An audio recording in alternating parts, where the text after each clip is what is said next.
Larry, are you bracing for volatility, or is this going to be a dud in terms of surprise once again?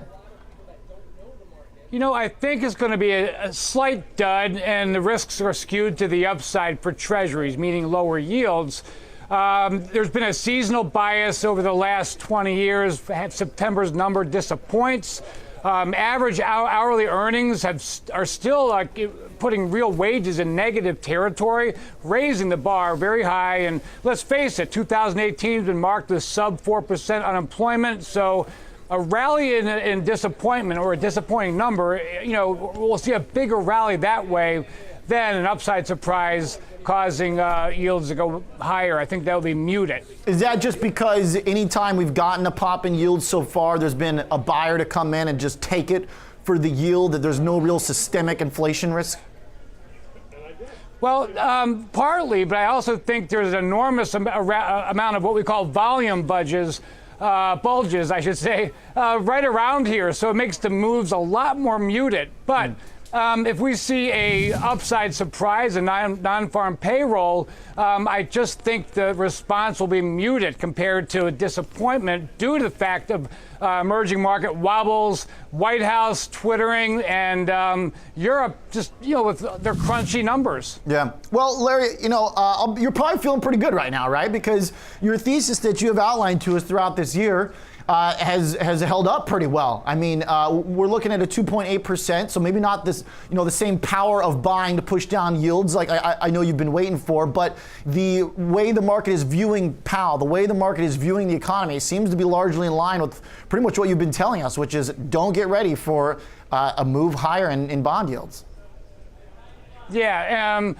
Yeah, that has felt good, but you know, my portfolio is very diverse, so that's the winning piece that's offsetting my losses in the petroleum market, which I've been dead wrong about, et cetera. So that's why diversification is key. I do believe that, yeah, rates will continue to grind lower.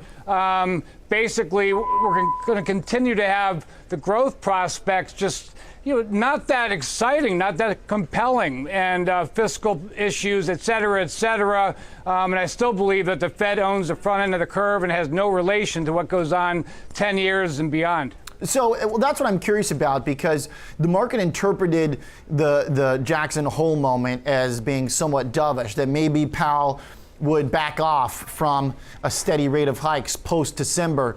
Are you saying that that's not even an important, you know, input to your lower 10-year thesis in terms of yield?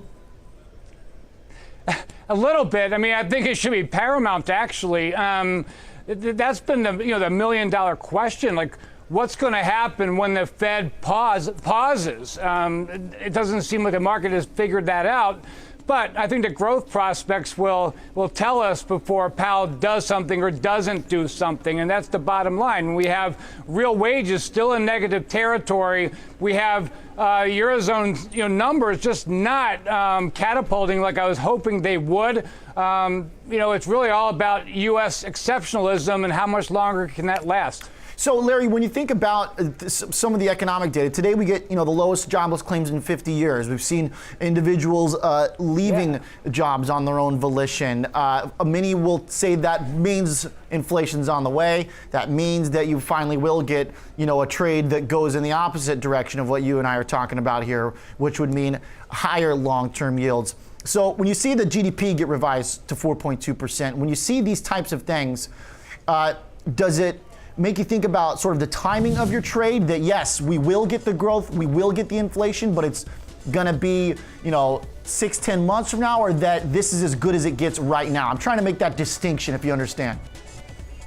Yeah, no, I understand exactly. And yeah, it does change a lot with like trade duration for me, et cetera. Right now, I'm a lot more interested in the yield curve flattening than I am just being outright long 10-year yields. And that's really due to the fact that I think a lot of these numbers, they might not be terrible, but there's going to be consistent downward momentum in them, or they won't be going up as much as people thought they would. And we're just going to grind lower, lower for longer, as it were. So I'm taking less of a bet on 10-year yields, absolutely, and looking more at at the difference between the 2 and a 10 and a 10 and a 30. Sure. All right, Larry, great stuff.